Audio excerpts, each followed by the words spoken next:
नमस्कार मंडळी, माझ्या चॅनलवर तुमचं स्वागत आहे। आज मी चालले आमच्या रानात, तेही पायी, कारण आमची गाडी पंक्चर झाली आहे। मग म्हटलं चालतच जाऊया आणि वाटेतलं सुंदर निसर्ग सौंदर्य अनुभवूया।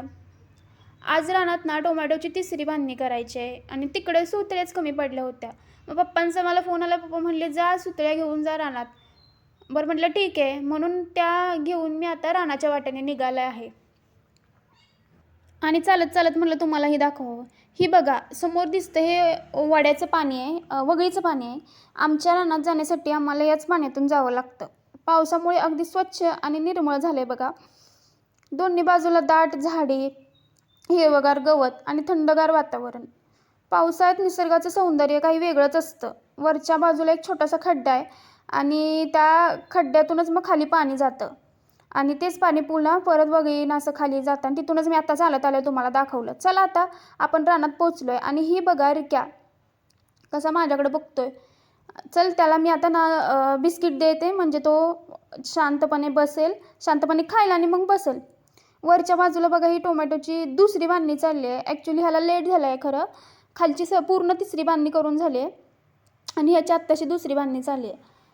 आणि हे मजूर आहेत ना, हे वरच्या 3 सऱ्या झाल्या की मग खाली येणार आहेत। ज्या काय खाली फांद्या पडल्यात त्या बांधून घेणार आणि नंतर मग खाली येणार।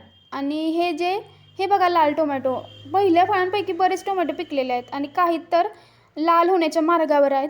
आणखी काही दिवसात संपूर्ण रान टोमॅटोंनी भरून जाईल आणि संपूर्ण रान किती हिरवगार दिसतंय आणि हे बघून ना मन एकदम प्रसन्न झालंय। आता दुपारची सुट्टी होईल, मग चला पाणी घेऊन येते बायकांना, आता जेवायला पाणी लागेल ना। मग ही शेजारीच पाण्याची टाकी आहे, इथं पाणी एकदम स्वच्छ आणि ही थंडगार पाणी असतं। मग हे भरून घेते आणि बायकांना पाणी देते आणि घरी जाते। घरी जाऊन मी परत रिटर्न येणारच आहे आणि 1 तास तोपर्यंत काय करायचा, म्हणून घरी चालले। आता हे भरलं की मी आता घरी जाणार, थोड्याच वेळात मी घरी जाईन। आता चालले घरी, ह्याच रस्त्याने परत घरी चालले। घरी मी जाणार आणि घरी गेल्यानंतर फ्रेश होईल आणि फ्रेश झाल्यानंतर काहीतरी खाणार, परत माघारी येणार आणि थोड्याशा सुतळ्या पाहिजे असेल तर ते पण घेऊन येणार। मला वाटतं ही 4पर्यंत होईल आणि घरी आले आणि आता हे मस्त राईस आणि दुधी भोपळ्याची भाजी खाल्ली आणि रिटर्न येताना हे कुत्रं दिसलं, म्हटलं चला तुम्हाला पण दाखवूया।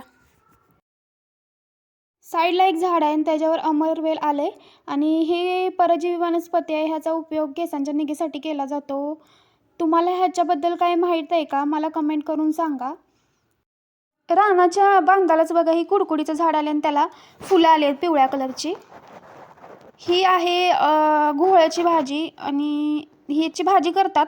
मी तर नाही खाल्लेली, तुम्ही खाल्ली आहे का मला कमेंट करून सांगा। आता पाऊस चालू होईल बघा, मी शेडात चालले। शेडात जाऊन बसले तर रिक्या पण मांडी येऊन बसला, त्याला पण पावसाने एकदम थंडी वाजायला लागली। मग त्याच्यावर जरा थोडा वेळ खेळते, पाऊस थांबला की मग बघते केवढं काम झालं आहे आणि नंतर मग घरी जाते। आता घरी रोपं येणार आहेत, मग घरी चालले। रोपं खाली करून घ्यायचे आणि परत रिटर्न वर पण आणायचे आहेत, वर पण थोडी रोपं खाली करायचे आहेत। आता घरी पोचेन, मी घरी पोचली आणि हे दादांना म्हटलं तुम्ही ट्रे खाली करून द्या, मग मी ही सगळी कॅरेट्स एका लाईनमध्ये लावून घेते। तेवढ्यात पप्पा आला आणि दोघांनी मिळून हे पूर्ण काम केलं। नंतर ते दुसऱ्या रानात रोपे खाली करायला गेले। मग मी दूध गरम करून ह्या मांजरांना पण दूध प्यायला दिलं। असेच गावाकडील व्हिडिओ पाहायचे असतील तर व्हिडिओला लाईक, शेअर आणि सबस्क्राईब करायला विसरू नका। भेटूया पुढच्या व्हिडिओमध्ये, तोपर्यंत बाय।